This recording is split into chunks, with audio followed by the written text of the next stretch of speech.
Good morning बच्चों। तो बेटा हम एग्रीकल्चर बायोलॉजी जो है उसमें संकरण द्वारा प्रजनन की विधियां पढ़ रहे थे, जिसमें हमने पहली विधि जो है वंशावली विधि ये पढ़ ली थी और आज दूसरी विधि पढ़ेंगे बेटा पुंज विधि। वंशावली विधि अपनी पूरी हो गई थी, अब दूसरी विधि कौन सी है बेटा? पुंज विधि। देख बेटा ये विधि जो है यानी पुंज विधि जो है इसका सर्वप्रथम प्रयोग, इस विधि का सर्वप्रथम प्रयोग जो है ये 1908 में 1908 जो है उसमें निल्सन एहल ने किया था। सबसे पहला इसका जो प्रयोग है इस विधि का वो किसने किया था? निल्सन एहल नामक जो वैज्ञानिक थे उन्होंने सबसे पहले पुंज विधि का प्रयोग किया था 1908 में। किसने किया था बेटा? निल्सन एहल में। ठीक है बेटा। अब देखिए इस विधि में क्या किया जाता है कि विसंयोजी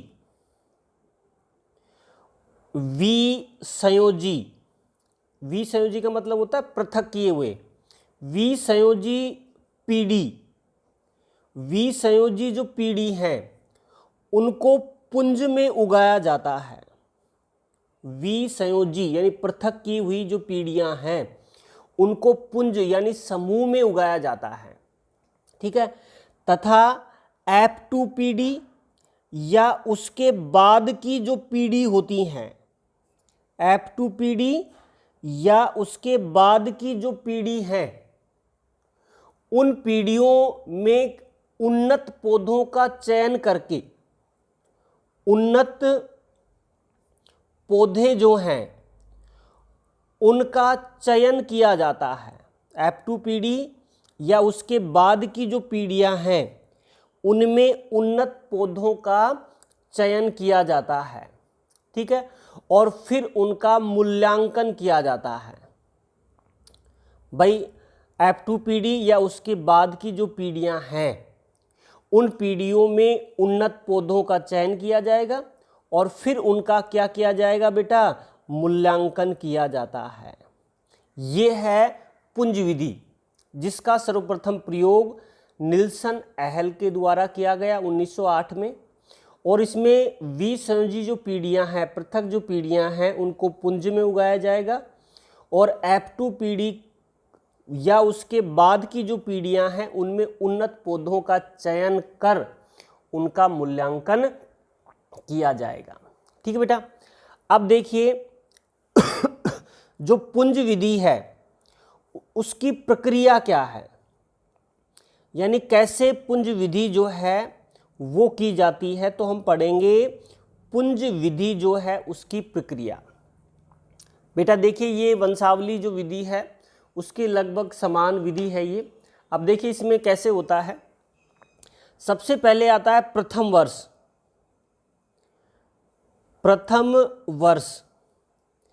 देखिए बेटा प्रथम वर्ष में क्या किया जाता है? प्रथम वर्ष जो है, अब देखो प्रथम वर्ष में क्या किया जाएगा भाई? प्रथम वर्ष में तो सबसे पहले जनक ही लिए जाएंगे। क्या लिए जाएंगे? जनक। ये 2 जनक हैं।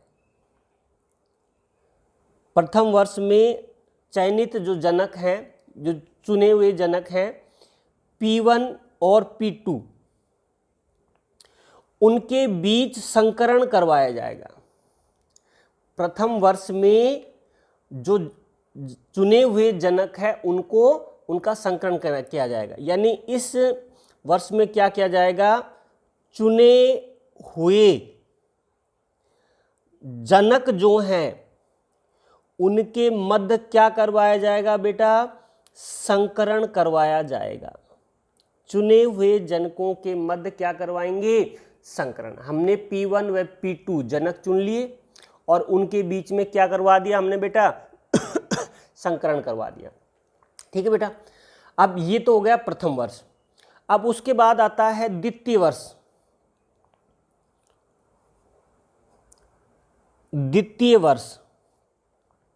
देखिए बेटा द्वितीय वर्ष में क्या होगा भाई? देखो बेटा द्वितीय वर्ष में F1 पीढ़ी तैयार हो जाएगी।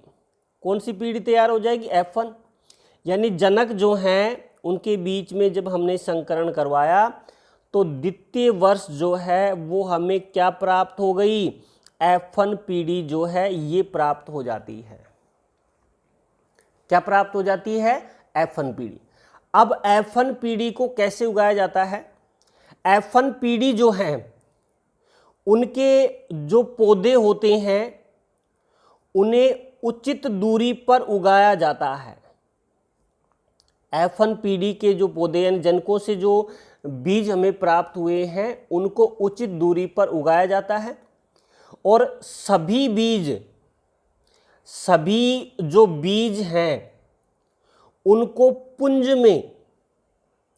मतलब समूह में एकत्रित किया जाता है। पुंज या समूह में क्या करेंगे? एकत्रित करेंगे। भाई प्रथम वर्ष हमने क्या किया कि अपना जनक थे P1 और P2 इनका चयन किया, फिर उनके बीच में संकरण करवाया। तो अगले वर्ष यानी द्वितीय वर्ष हमें कौन सी पीढ़ी प्राप्त हो जाएगी? F1 पीढ़ी प्राप्त हो जाएगी। F1 पीढ़ी के जो बीज आए उनको सभी को उचित दूरी पर उगाएंगे और उनके जो बीज बनेंगे उन सभी बीजों को पुंज में यानी समूह में एकत्रित कर लिया जाएगा। ये काम होगा कब? द्वितीय वर्ष में। अब इसके बाद आता है बेटा तृतीय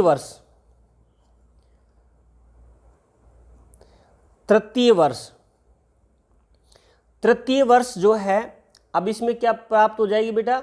F2। तृतीय वर्ष जो है उसमें कौन सी पीढ़ी प्राप्त होगी बेटा? F2। और F2 जो पीढ़ी प्राप्त हुई है उसका क्या करेंगे? देखिए बेटा F2 जो पीढ़ी है, अब उस F2 पीढ़ी के सभी पौधों को, भाई F2 पीढ़ी में जो उगाया है उसमें सभी जो पौधे हैं उन सभी पौधों को एक साथ काटकर उनकी जो फसल है उसको एक साथ काटकर उनके जो बीज हैं उनको मिश्रित कर लेते हैं। उनके बीज जो हैं उनको क्या कर लेंगे? हम मिश्रित कर लेंगे। भाई प्रथम वर्ष में जनक, द्वितीय वर्ष में F1 पीढ़ी प्राप्त हुई और तृतीय वर्ष में हमें क्या प्राप्त हुई बेटा? F2 पीढ़ी। तो F2 पीढ़ी में जो पौधे तैयार हुए हैं या जो फसल तैयार हुई है वो फसल जो है उन सभी फसल को एक साथ काटकर उनके बीजों को आपस में क्या कर लिया जाएगा? मिश्रित कर लिया जाएगा। ठीक है बेटा, ये हो गया क्या? तृतीय वर्ष। उसके बाद कौन सा वर्ष आएगा बेटा? चतुर्थ वर्ष। और चतुर्थ वर्ष में कौन सी पीढ़ी तैयार होगी बेटा? F3 पीढ़ी जो है ये तैयार हो जाती है। तीसरी पीढ़ी जो है ये तैयार हो जाती है। और तीसरी पीढ़ी में क्या किया जाता है? देखिए बेटा, तीसरी पीढ़ी जो है यानी F3 पीढ़ी जो है उसमें F2 की भांति क्रियाएं दोहराते हैं। F2 की भांति क्रियाएं दोहराते हैं।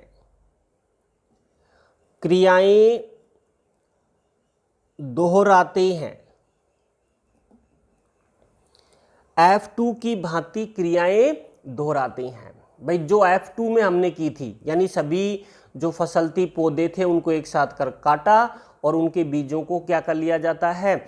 मिश्रित कर लिया जाता है। ठीक बेटा, तो ये हो गई प्रथम वर्ष में क्या किया था भाई? जनकों के बीच में संकरण। द्वितीय वर्ष में जो F1 पीढ़ी प्राप्त हुई उन पौधों को उचित दूरी पर उगाया जाएगा और उनके बीजों को पुंज में एकत्रित कर लिया जाएगा। तृतीय वर्ष में F2 पीढ़ी प्राप्त होगी, सभी पौधों को एक साथ काटकर उनके बीजों को मिश्रित कर लिया जाएगा। ठीक है, चतुर्थ वर्ष में जिसमें F3 पीढ़ी प्राप्त होगी उसमें भी हम F2 की भांति क्रियाएं ही करेंगे। ठीक है बेटा, तो ये क्या हो गया? अपना चतुर्थ वर्ष हो गया। चतुर्थ वर्ष के बाद कौन सा वर्ष आएगा बेटा? अपना अगला पंचम वर्ष यानी पांचवा वर्ष। पंचम वर्ष। अब देखिए पंचम वर्ष जो है उसमें क्या किया जाता है। अब पहले ये बताओ भाई, पंचम वर्ष जो है उसमें कौन सी पीढ़ी तैयार होगी? भाई F3 तैयार हो गई थी, अब कौन सी तैयार होगी? F4। F4 पीढ़ी जो है ये तैयार होगी, ठीक है बेटा। और F4 पीढ़ी जो है उसमें क्या करेंगे? ये है अपनी F4 पीढ़ी। F4 पीढ़ी जो है, और F4 पीढ़ी में क्या किया जाएगा? वही F2 की भांति जो क्रियाएं हैं उनको दोहराया जाएगा। F2 पीढ़ी की जो क्रियाएं थी उनको पुनः दोहराया जाएगा, यानी जो F2 में किया था वही इसमें किया जाएगा, 5वें वर्ष भी, ठीक है बेटा। ये 5वां वर्ष हो गया। उसके बाद छठा वर्ष,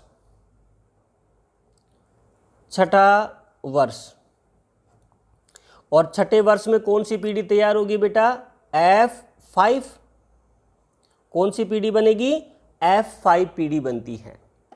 और F5 पीढ़ी में भी क्या करते हैं? बिल्कुल वही क्रियाएं दोहराते हैं जो F2 में दोहराते हैं। बिल्कुल वही क्रियाएं दोहराई जाएंगी जो किस में होती हैं? F2 में होती हैं।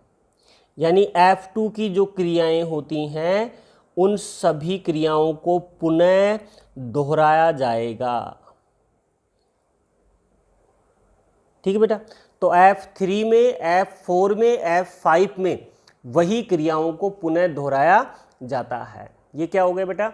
छठा वर्ष, ठीक है बेटा। छठे वर्ष के बाद अब अगला लेते हैं 7वां वर्ष।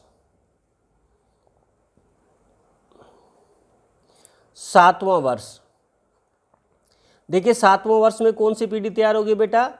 F6 पीढ़ी जो है ये तैयार होगी, ठीक बेटा। अब F6 पीढ़ी जो है इसमें क्या होगा? ये F6 पीढ़ी है अपनी, और F6 पीढ़ी में भी वही क्रियाएं दोहराई जाएंगी जो F2 पीढ़ी में दोहराई जाती हैं। यानी देखो आप, F3, F4, F5 और F6 बिल्कुल सेम है। यानी इनमें क्या किया जाएगा? F2 की जो क्रियाएं हैं उनको पुनः दोहराया जाएगा, ठीक है बेटा। ये तो बिल्कुल सेम है। अब लेते हैं 8वां वर्ष।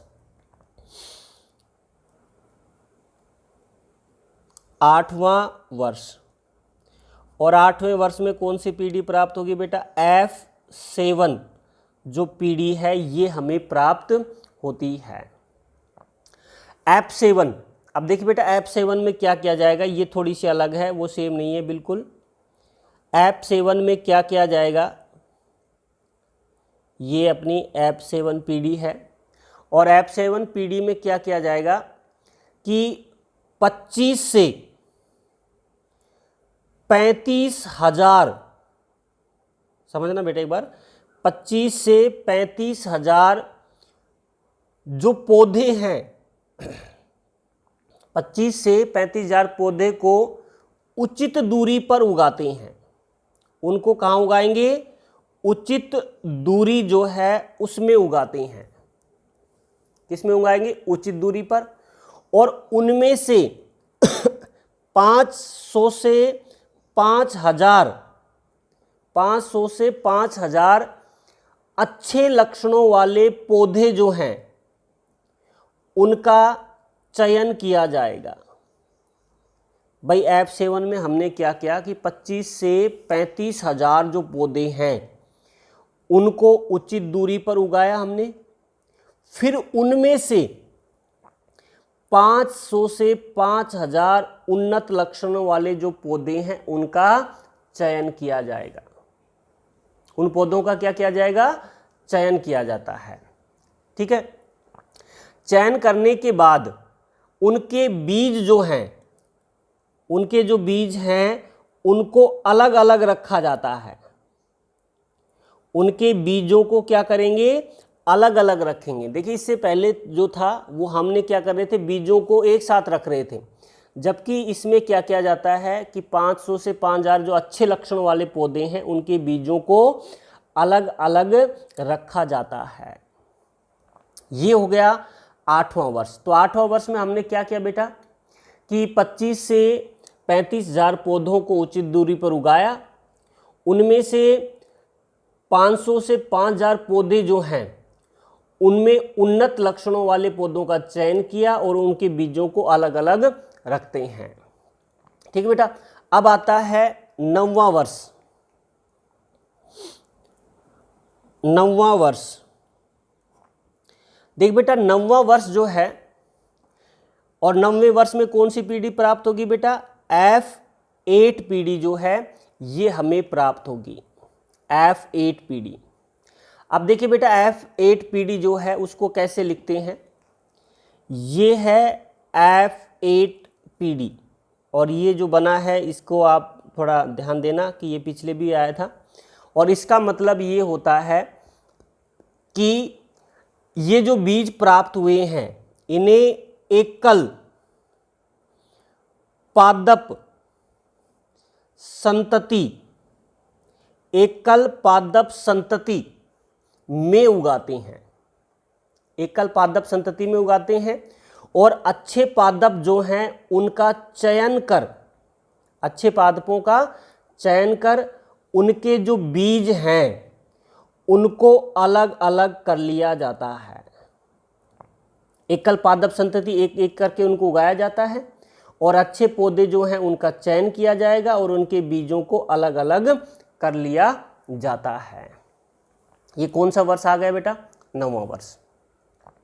उसके बाद आता है 10वां वर्ष।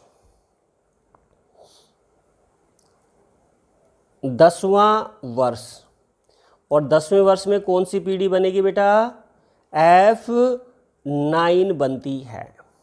ठीक बेटा। अब F9 जो है ये है F9 पीढ़ी, ये है F9 पीढ़ी।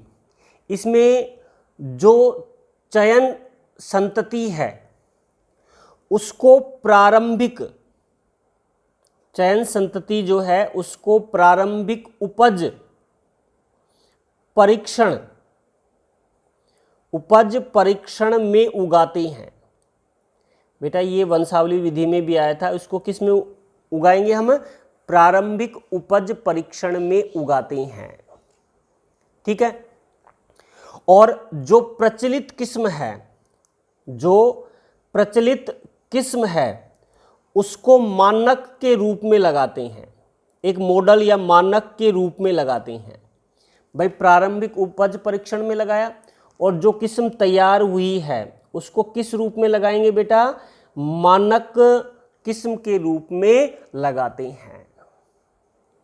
ठीक है। तो 10वें वर्ष में F9 पीढ़ी तैयार होगी जिसमें प्रारंभिक उपज परीक्षण में उगाया जाएगा, और जो किस्म है उसको, प्रचलित किस्म है उसको मानक के रूप में लगाया जाता है। एक मानक होता है कि मेन जो है बन रही है किस्म, उसके रूप में लगाया जाता है।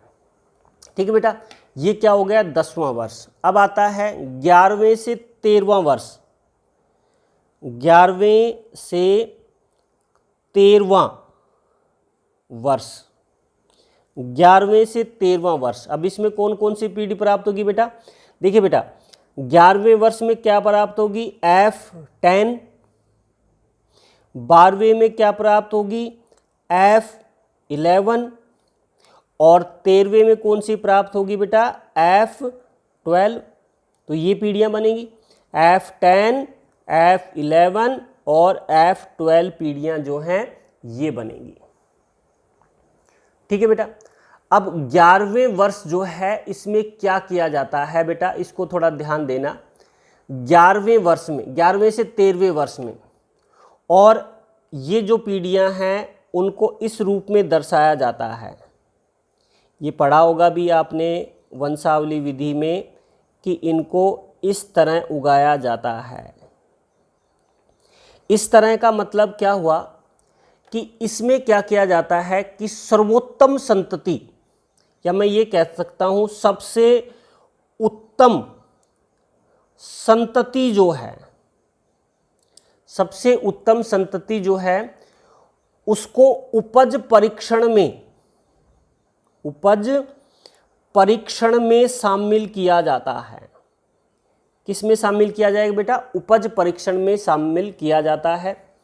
और जो किस्म बनती है, जो उत्कृष्ट किस्म बनती है, उसे विमोचित किया जाता है। भाई जो उत्तम संतति है उसको उपज परीक्षण में उगाया जाएगा। किस में उगाएंगे? उपज परीक्षण में।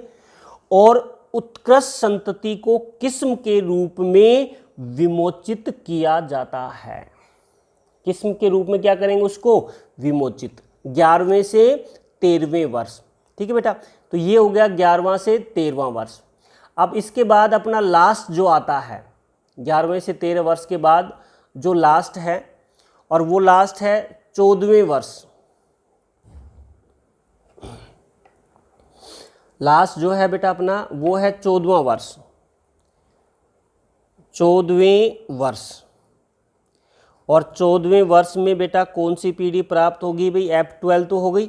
ठीक है, अब पीढ़ी ना बन के अब सीधी यहाँ पर क्या बनेगी? एक किस्म के रूप में उसको विमोचित किया जाएगा, सीधा किस्म के रूप में।